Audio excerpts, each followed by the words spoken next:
Sesudah bangkit dari antara orang mati, Yesus menampakkan diri kepada para murid.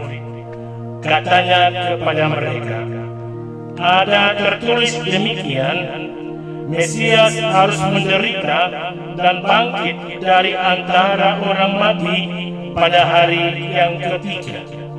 Dan lagi, namanya berita tentang pertobatan dan pengampunan dosa harus disampaikan kepada segala bangsa, mulai dari Yerusalem. Kamu adalah saksi dari semuanya ini, dan aku akan mengirim kepadamu apa yang dijanjikan Bapa-Ku. Tetapi kamu harus tinggal di dalam kota ini sampai kamu diperlengkapi dengan kekuasaan dari atas. Lalu Yesus membawa murid-murid itu keluar kota sampai dekat Betania. Di situ ia mengangkat tangannya dan memberkati mereka. Dan ketika sedang memberkati mereka, ia berpisah dari mereka dan terangkat ke surga. Para murid menyembah kepadanya. Lalu mereka pulang ke Yerusalem dengan sangat bersukacita. Mereka senantiasa berada di dalam bait Allah dan memuliakan Allah. Demikianlah sabda Tuhan. Terpujilah Kristus.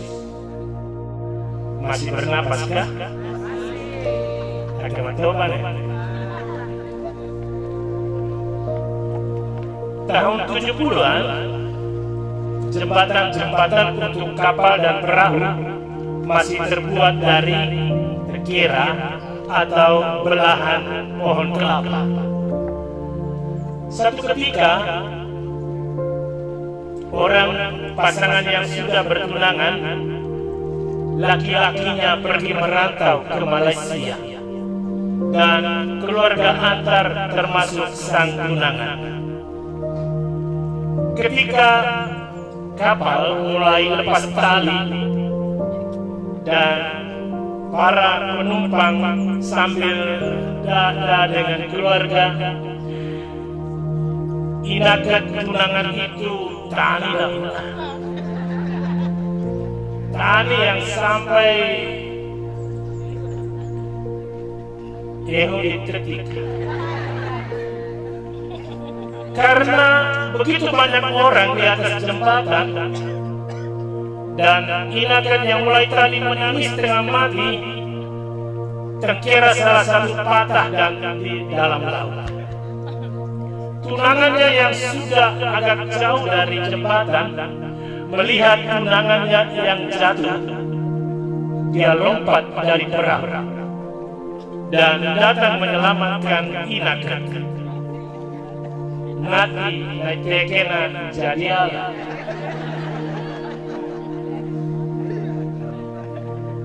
Nah, saudara-saudari, banyak pesan yang sudah disampaikan kepada Inaka, dan malam itu mereka ada makan bersama. Dan namari meni gokai tekena nakku memianak yang balik berpikir berkata, akhirnya mereka dua berkata lebih cepat karena Inaka bukan anaknya. Ada banyak pesan yang Tuhan Yesus sampaikan juga. Dan menjelang malam perjamuan terakhir, dia pesan kepada para murid, hendaklah kamu saling membasuh kakimu, sebagaimana aku, guru dan Tuhanmu, telah membasuh kakimu, maka kamu hendaklah saling membasuh kaki. Ini pesan menjelang malam terakhir. Pesan yang kedua, ketika Yesus hendak menghembuskan nafasnya yang terakhir di atas salib. Seperti yang saya katakan dalam kata pengantar di kapela tadi, kepada Bunda Maria, Yesus katakan, Ibu, terimalah Yohanes sebagai anakmu. Yohanes itu mewakili gereja, mewakili kita semua. Dan Yohanes, Yesus katakan, inilah ibumu. Dan Maria sejak itu menerima Yohanes, menerima rasul-rasul, menerima gereja, menerima kita semua sebagai ibunya dan sebagai anak. Dan pesan yang ketiga, sebelum Yesus naik ke surga, dan hari ini kita merayakan pesta kenaikannya, dia berpesan kepada murid-muridnya, saya pergi, tetapi penolong itu akan datang dan akan menyertai kamu. Memang ada banyak pesan, tapi dalam momen hari ini saya ambil 3 pesan itu menjadi inspirasi bagi kita. Pesan Yesus sebelum dia menderita, pesan Yesus sesudah dia mengalami penderitaan dan sebelum menghembuskan nafasnya terakhir, dan pesan Yesus sesudah bangkit dan sebelum naik ke surga, menjadi sebuah pesan yang luar biasa bagi kita umat-Nya. Pada sore hari ini, di stasi ini, di paroki kita ini, kita bersiara ke tempat ini yang baru disakralkan, baru diberkati, yang baru disucikan. Kita menerima pesan Tuhan. Pertama, tadi itu saya lihat bapak-bapak konferia, mereka ini sebetulnya pasukan berani mati, tapi ada beberapa yang kopang hosa, dia eloka macam aho yang lahir pakai untuk berburu itu level sebelum.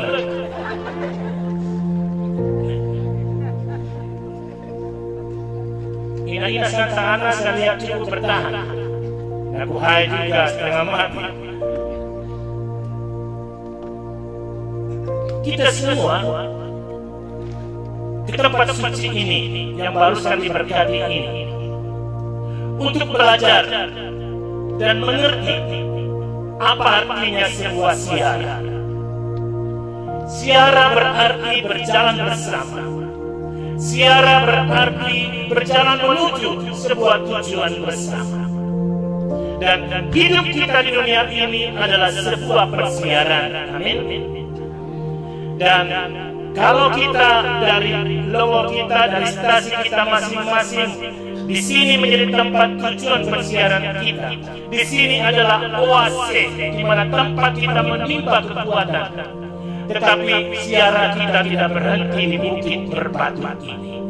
Siara kita akan berujung pada bukit di mana Tuhan bersemayam, Allah yang menciptakan dan menyelenggarakan. Dan dalam persiaran itu, karena kita bersama-sama, maka pesan Yesus yang pertama, hendaklah kamu saling membasuh kaki. Artinya, hendaklah kamu belajar menjadi rendah hati. Kesombongan akan membuat Anda, kita semua, tidak akan mendapat kerajaan Allah. Dan Bunda Maria adalah ibu yang rendah hati karena imannya kepada Tuhan. Dan Bunda Maria telah melayani gereja. Bunda Maria telah menolong gereja dengan rendah hati melalui cara hidupnya, melalui dirinya sebagai seorang ibu yang mendidik, yang menuntun Yesus Sang Sabda. Dan ibu yang penuh kegelisahan ketika Yesus tertinggal di Yerusalem. dan ibu yang mengeluarkan air mata dan memendam segala pengalaman terluka ketika menyaksikan anaknya yang menderita. Seluruh penderitaan itu dia persembahkan kepada Tuhan. Maka saudara-saudari, putra-putri Maria, belajar menjadi rendah hati, belajar melayani satu sama lain dengan kerendahan hati, belajar juga untuk mempersembahkan segala persoalan hidup, suka dan duka hidup kita kepada Bunda Maria, sebagaimana ia juga akan memeluk dan mendekat kita, menggendong dan memangku kita seperti ia memangku Yesus putranya. Amin. Poin yang kedua yang ingin saya titipkan adalah siapapun kita, apapun jabatan kita, apapun kedudukan kita, apapun pekerjaan kita, kita adalah putra-putri Maria yang terberkati. Mungkin ada dari antara kita malas berdoa rosari, ada juga dari antara kita juga lupa. Ina berdoa salam Mariaki, nah langsung menik Santa Maria Bunda.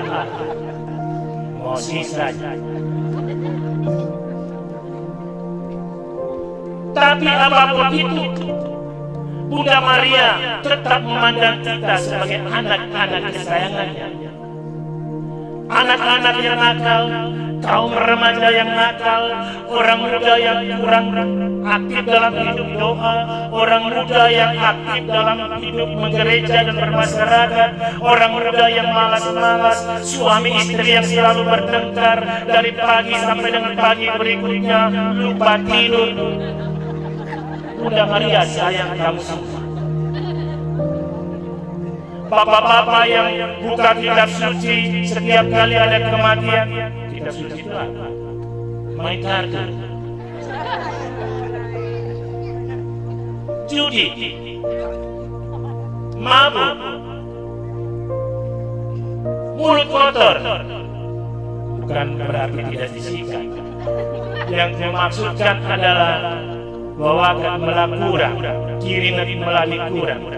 Siapapun kita, Bunda Maria tetap menyayangi kita. Amin. Senyumlah, tapi jangan sekedar senyum lalu tidak berubah. Una ketelo lato mangkeni, nah Bunda Maria tetap merangkul, menggendong dan juga memangku kita. Karena dari atas salib Tuhan Yesus sudah serahkan kita semua dan Dia sayang kita semua. Ketika kita semua diberi hadiah yang luar biasa dari Yesus yang naik ke surga, yaitu hadiah Roh Kudus, Roh yang menyertai kita, Roh yang akan membantu kita bertahan dalam kesulitan.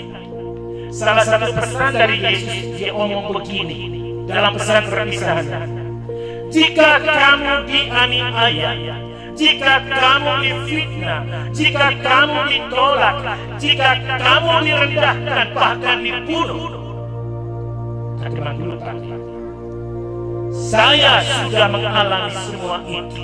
Ini pesan perpisahannya.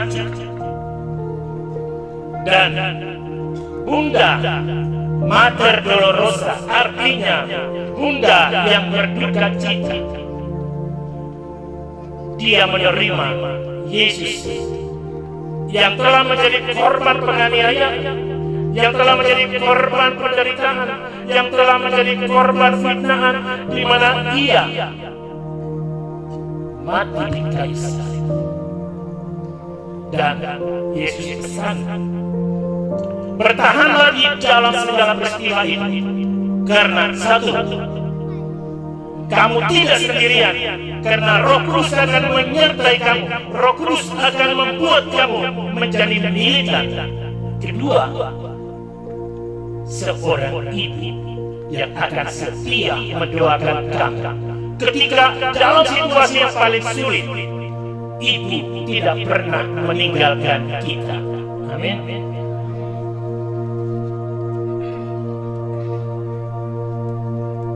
Mari kita mengakui iman kepercayaan kita. Duduk saja pun Tuhan boleh dengar.